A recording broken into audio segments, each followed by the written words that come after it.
This is my teardown video for the Dalek Soap Dispenser. Most of the parts I've got off Thingiverse and just remixed them. It's all based around that nozzle, so I had to resize or rescale it to a little bit bigger, and the eye socket is slightly bent because the nozzle was actually bent, so it just had to be that way.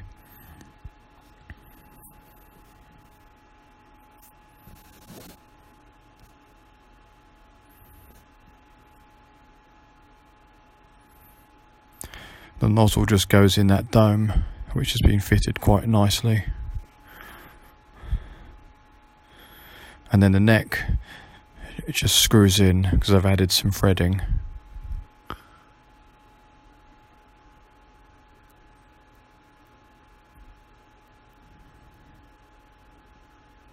And then just put the eye socket in. Then just screw it back.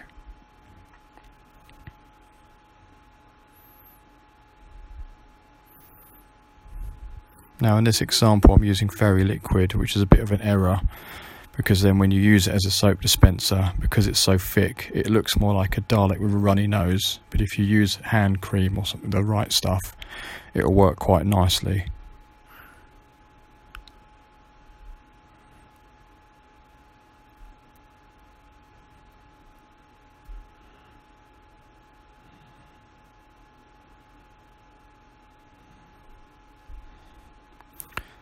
So you'll see in a second it's a bit too thick, but I'm going to show another clip in about 3 seconds where it's just got water, and you'll see it's a lot smoother in this example here.